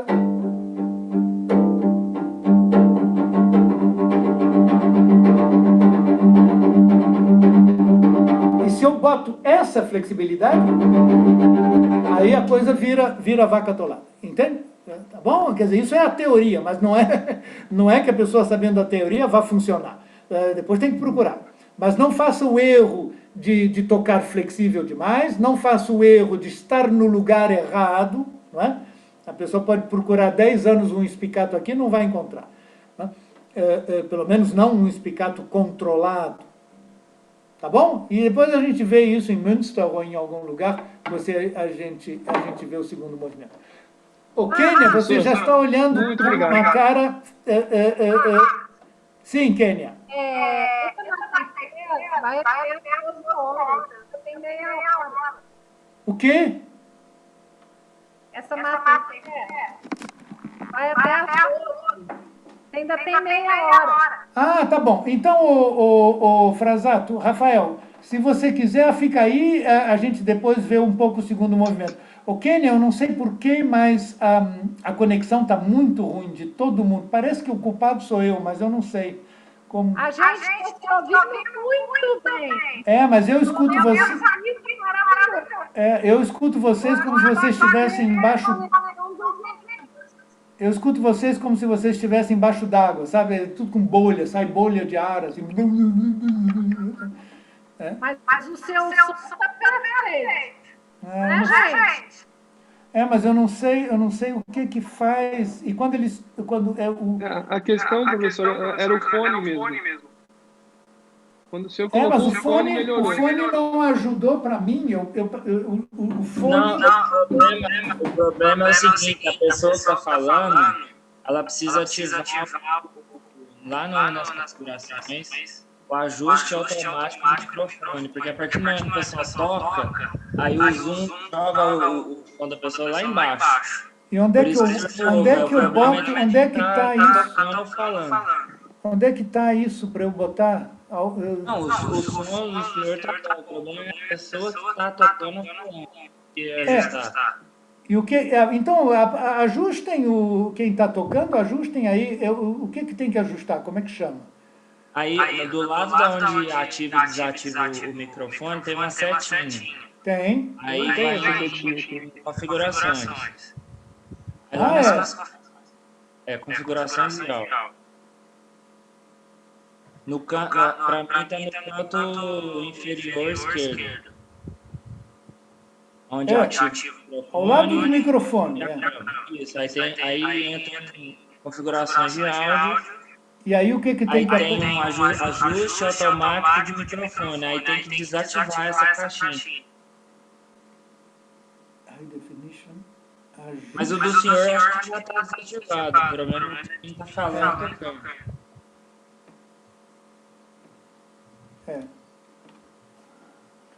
Então, vê se vocês desativam isso. Ok, cadê a Samara Cordeiro? Samara de Souza Cordeiro, vai lá. Então, Samara, você tocou, onde é que você está? Na outra página. Você está aqui. Você tocou...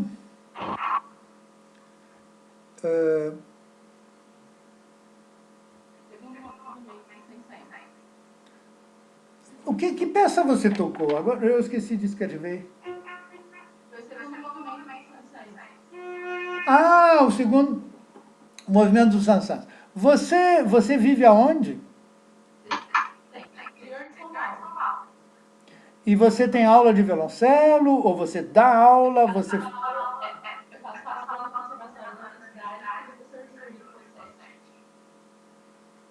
Eu estou te escutando muito fraquinho, muito fraquinho.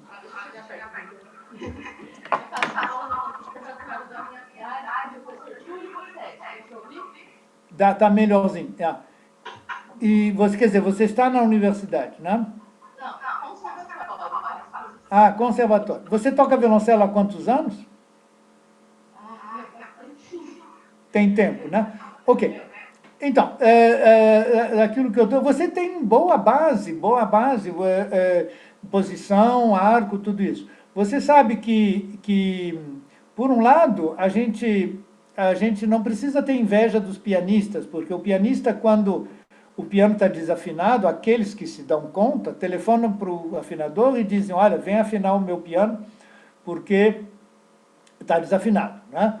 A gente não pode chamar o afinador e dizer, olha, vem afinar o meu violoncelo porque o Sansão está desafinado. A gente não pode. Agora, isso, por um lado, você sabe que os grandes pianistas, não, um bom pianista, e sobretudo os grandes, se recusam a trabalhar, tocar de qualquer maneira, mas mesmo a trabalhar num piano desafinado. Não é? Porque eles dizem, como é que eu posso procurar uma frase, como é que eu posso tocar expressivo se não é afinado? Então, a afinação é parte fundamental da expressão. Uma coisa que não está afinada nunca será expressiva, porque a linguagem musical, para nós, tem as frases, tem as palavras, mas a coisa começa com os intervalos, não é? Então, se eu tirarari, essa tirará, se isso não está afinado, a função das letras não funciona mais. Não é? É como se você dizer ai, ar, at, am, an. Cada combinação de letras tem uma função, tem uma tensão diferente. Então, eu considero, mesmo se a gente passa a vida sempre preocupado com a afinação, tem que se tornar uma preocupação primordial. É a primeira. Tá? A gente, quando trabalha o artesão, isso é frase assim para escrever na parede do quarto onde vocês trabalham, o artesão está preocupado só com 4 coisas: a afinação, a qualidade da sonoridade, não é? O ritmo e a dinâmica. Então, vocês trabalhando, tomem isso como assim, credo, não abandonem um compasso sem estar seguro que essas 4 coisas são defendíveis. Não é? Claro, quando a pessoa começa uma obra, toca mais lento para poder garantir, mas sempre garanta, se você toca que ritmo, afinação, dinâmica, será que é ou será que é ou será que é de ver até onde vai a dinâmica, ritmo, né? Dinâmica, qualidade da sonoridade e afinação. 4 coisas, só 4 coisas. O artesão, quando ele trabalha em câmera lenta. Sempre, sempre, sempre. Né? Depois o artista vai estar mais preocupado em dar uma dimensão artística, ver o caráter, coisas como pontos, não é? O frasato vai trabalhar tirarariaró, e depois na decoração é que ele vai ver tirom, paró, tirom, paró, ou será que é tira, pará, não é? Na decoração.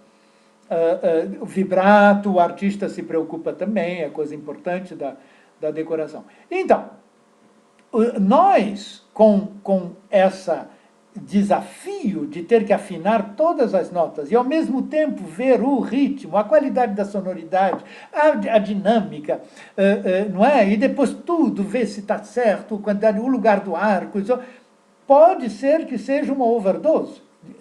Então, quando a pessoa sente, e depois uma ideia importante, quando a gente trabalha em câmera lenta, se eu faço isso,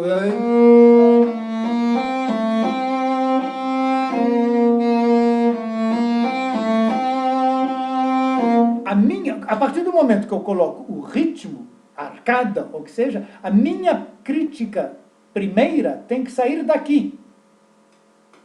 Isso é fundamental. Claro, o ser humano consegue dirigir o automóvel e falar no celular ao mesmo tempo, mas é perigoso.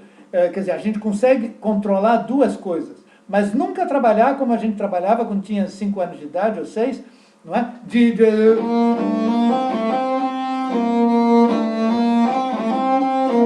De fazer mais ou menos a música do compositor. O que é a música? O ritmo e a dinâmica, não é? Quando está trabalhando, porque 100% da concentração está na mão esquerda. Entende? A partir do momento em que eu faço o ritmo do compositor, e a arcada, ou o que seja, a minha crítica tem que vir daqui. Não é? Claro, a mão esquerda pode ter um acidente, mas eu constato o acidente, repito, e se eu não melhorei, então eu vou trabalhar a mão esquerda. E aí eu tenho um método que eu considero muito bom e que funciona. Nessa hora, quando a mão esquerda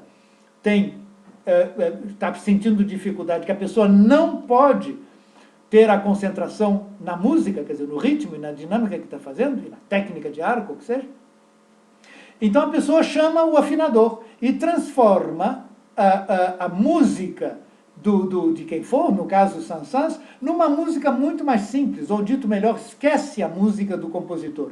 Então eu tenho para o afinador de piano, eu tenho duas musiquinhas. Uma que é compacta, assim, nos terços, e que todo mundo deve conhecer, de escalas, que é tauá, tauá, tauá, tauá. Então,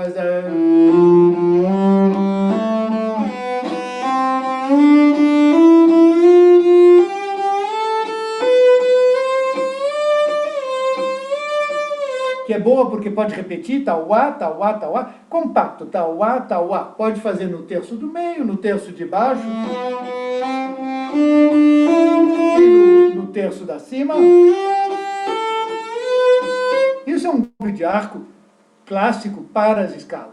Não é? Então, a pessoa pega o compositor, a frasezinha, não vai fazer isso com o movimento inteiro, duas linhas, assim, não é primeiro duas linhas, depois as outras, ó, e faz essa musiquinha, olhando para a música, para não se perder, olhando para a música, e pega só as notas do compositor, e não a música, quer dizer, não o ritmo. Então seria...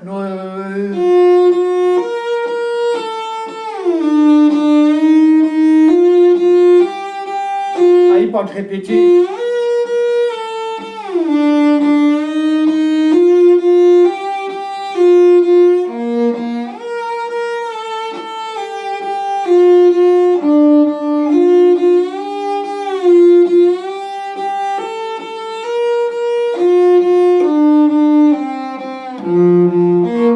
Aí você vê até aqui e você faz um exercíciozinho assim, para repetir, que a mecânica não te atrapalhe. Uma coisa importante nesse momento é a regularidade, tem que ser absolutamente regular. Porque de repente a técnica,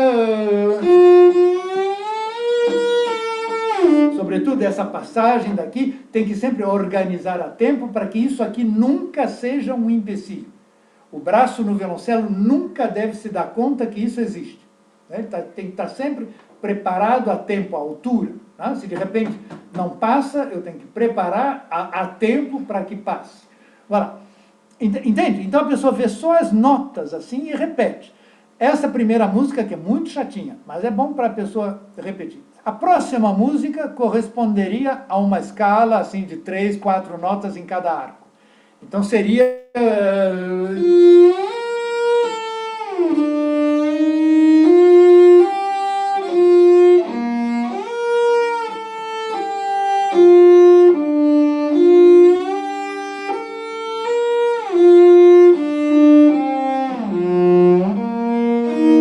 Entende?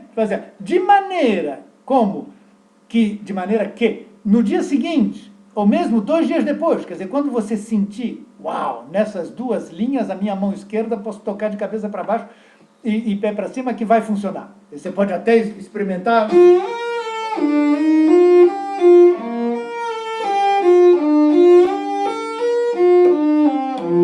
Pode até funcionar mais rápido, tudo para ver que não há empecilho. Quando você sente isso e aquilo está afinado, agora vamos ver com que música eu vou botar essas notas. Aí você começa, agora a concentração tem que vir para cá, claro. Aqui está o celular e aqui está a estrada. Né? Quer dizer, o ser humano pode dirigir o automóvel e falar no celular. Mas agora, 2, 3...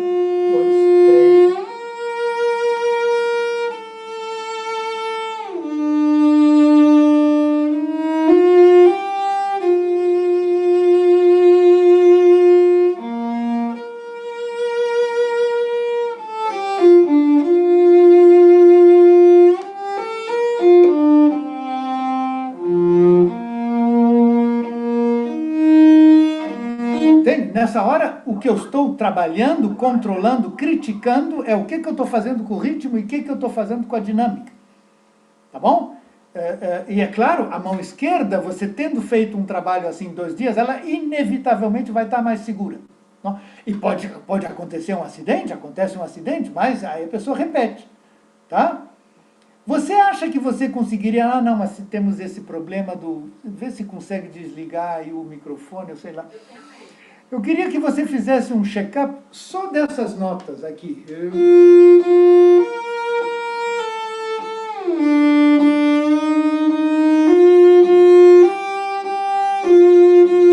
Só essas notas. Com essa musiquinha, assim.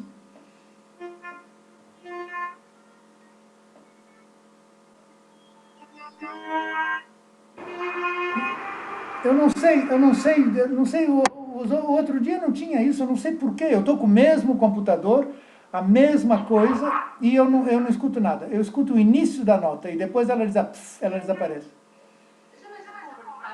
Mas aquilo que eu posso ver, eu já posso dizer alguma coisa. Esses exercícios que são muito bons para começar o dia com escala, não é? Só 1/3 do arco, não precisa ser muito devagar, não precisa ser... Não, o importante é manter compacto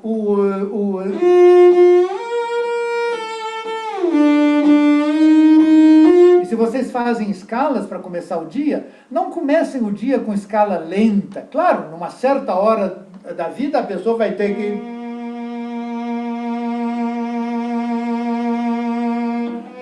fazer arcos irritantes, assim, com escala, muito lentos, patatá. Mas não comecem o dia com isso, né, por razões óbvias. Comecem com arcos rápidos. E esse terço provoca que o arco seja rápido. Então,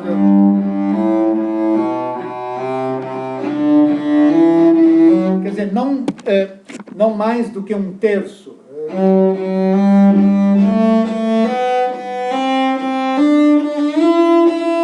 Depois, o terço do meio.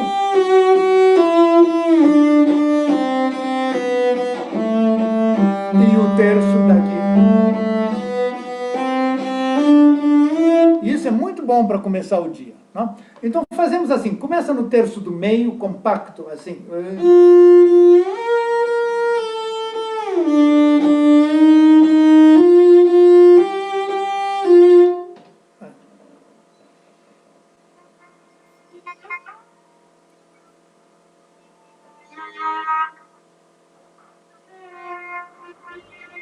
É uma pena que eu não estou escutando nada. Soa como se estivesse embaixo d'água, soa assim com bolhas. É estranho. Ok?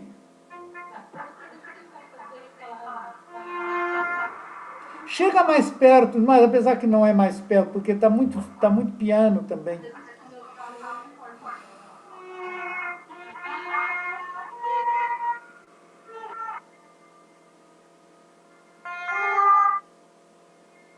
É o zoom. O zoom, eu não sei porquê, ele começa uma nota e não gosta e apaga.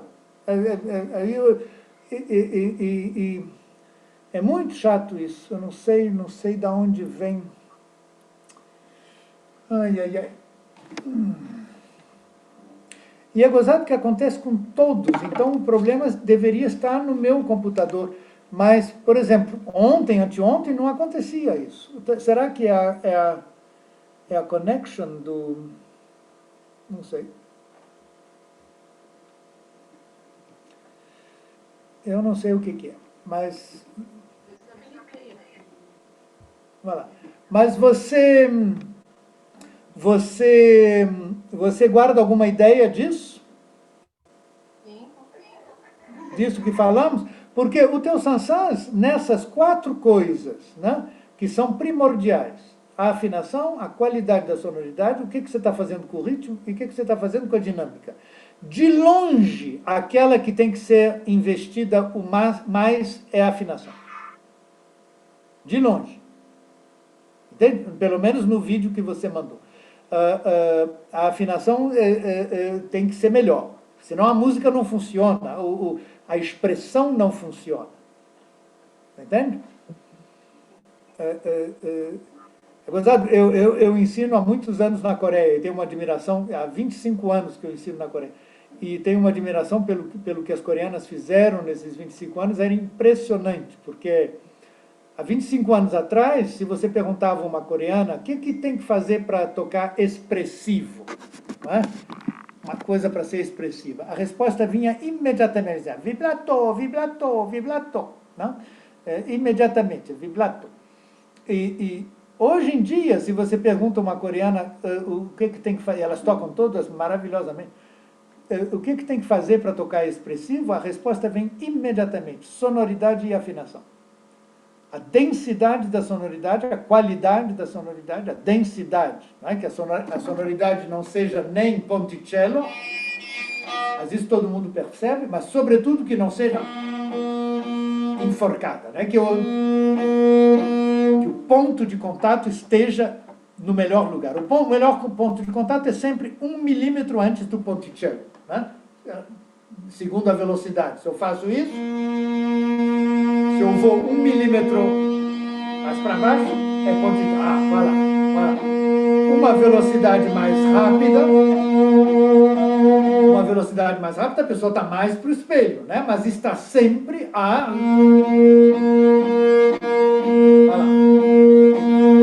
Está sempre a 1 milímetro do ponticello. Isso, fisicamente, é sempre a melhor densidade. Então, a boa sonoridade é uma das razões por que a pessoa trabalha em câmara lenta, para ir vendo cada arco para onde é que ele vai, qual é a velocidade, qual é o peso, para que ele esteja sempre no melhor lugar. Não é? Então, e a afinação? Uma coisa que não está afinada nunca será expressiva. E depois o vibrato vem. O vibrato vem depois como uma decoração muito importante em algum tipo de expressão. Mas você pode ter coisas muito expressivas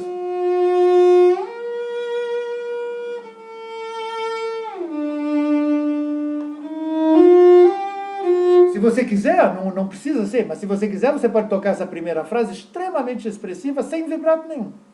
Não? Quer dizer, o vibrato não é sinônimo de expressão, é só um meio importantíssimo para uma série. Depois você pode, se você quiser...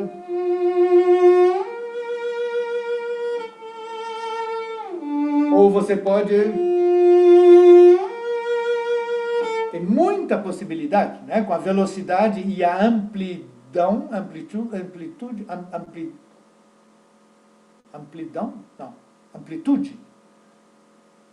Uma coisa, em português como é que é? Amplitude? Rafael Frasato sabe isso, certamente.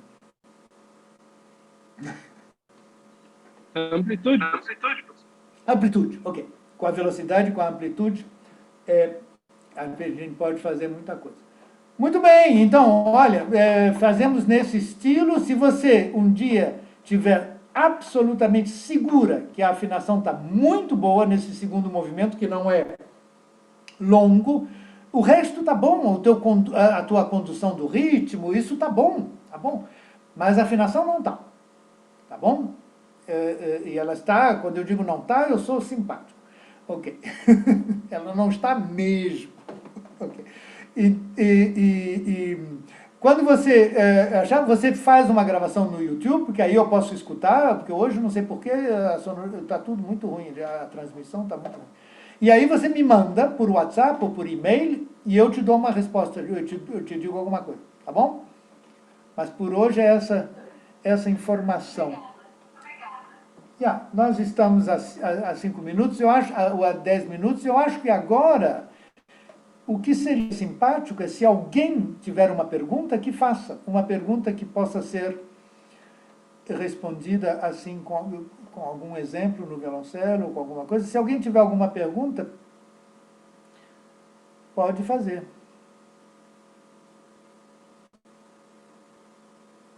Ninguém tem. Então a gente vai... Seria um momento... Em Ouro Branco a gente iria tomar uma caipirinha nessa hora. Agora aqui é hora de almoço. O almoço aqui já passou muito. Aqui são 5 horas da tarde. Ô, O gente, sol o sol está se pondo aqui. vocês já estão indo pro verão, né? É. Oi. Mas, Kênia, o concerto de hoje a gente vai receber aquele link também lá naquele, como é que chama? App de todos, né? WhatsApp de todos. Vamos mandar. Ok, tá. Ô, gente, quem vai tocar eu já tá. O link vai aí para vocês. Masterclass é às 13h30 e o Matias é às 15h30. Quem for tocar, tenta providenciar aí um microfone, uma internet melhor, para a gente poder, para a aula ser mais bem aproveitada. Apesar de que essa aula foi maravilhosa. Ouvimos muito bem o professor. Eu não ouvi nada. A sorte é que eu tinha tinha escutado os vídeos todos antes, muito seriamente. Mas o que tocaram aí agora é muito estranho. Parece embaixo d'água, realmente. Faz umas bolhas assim. Gente, vocês vão receber também uma informação. Quinta-feira vai ter uma mesa redonda com todos os professores e palestrantes, e seria um momento muito importante que todo mundo assistisse, participasse.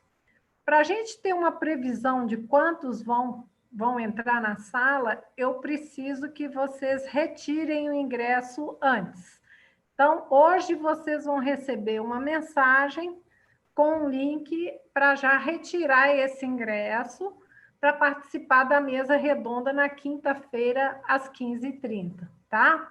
Por favor, entrem lá e já retire o seu ingresso, tá bom? Márcio, muito obrigada. Essa aula não foi só para violoncelistas, não. Kênia, obrigado. Aqueles dois horários que eu tenho ainda de masterclass, aqueles não mudam, né? Continuam. Não. Ok, então a gente se vê nos 2 outros dias, eu acho que é quarta e quinta ou alguma coisa assim, né? Tá. Muito bem. Gente, muito obrigada. Tchau, até. Tchau, até mais tarde.